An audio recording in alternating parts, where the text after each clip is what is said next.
Hello, everyone. Welcome to another episode of Yoda Trades Daily Recap. Today, I did some mistakes. I'm going to go over some mistakes that I made. Trading Apple, I traded it twice, one for a winner, one for a loser. It's a beautiful sunset here in Florida. I'm enjoying a White Claw, Black Cherry, and I do not drink when I'm trading. It's only when I do these recaps or at night. I'm kidding. Anyway, so let's talk about the recap that I did or the trade that I did with Apple. So let's go into why I had this level of resistance here. And you can see on the daily, there's this gap here going back into September 2022, September, October. You can clearly see. So here you had a level of support. Here you had two rejections. And we haven't been able to touch that number till now. So that to me is a very strong key level. And the mistake that I made is I usually take profits on the first level of resistance. That is my trading strategy. I am not a swing trader, but for some reason today, I thought I was going to get a higher run and I ended up paying for it. So I took my trade when in the, let me just zoom it in a little bit for you.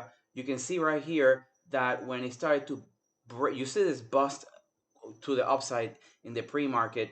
So I got this break to the upside into my level of resistance, and I usually take my profits. I did not do that.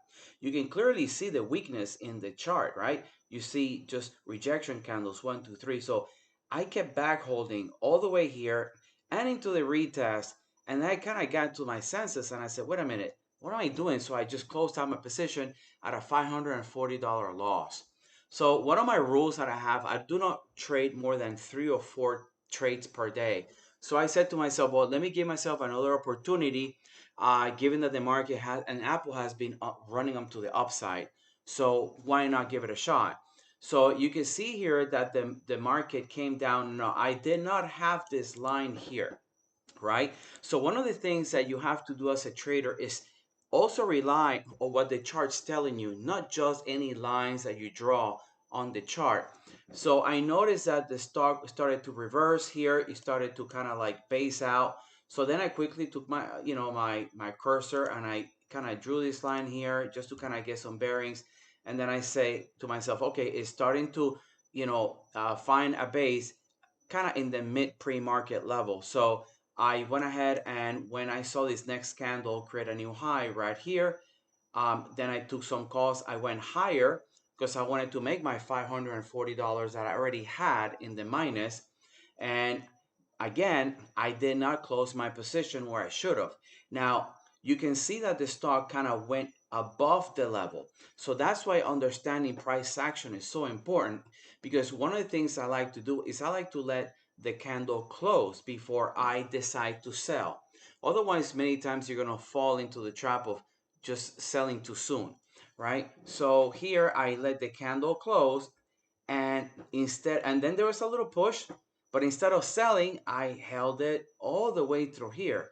And then I kind of got to my senses again and I said, what am I doing? For some reason, I thought that Apple was going to kind of run to 163. I don't know where I got that from.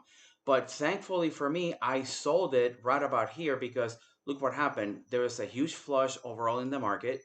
And then obviously it kind of went all the way to 162, but this doesn't count. This is just what happened with the Feds in the afternoon and Jerome Powell and all that mess.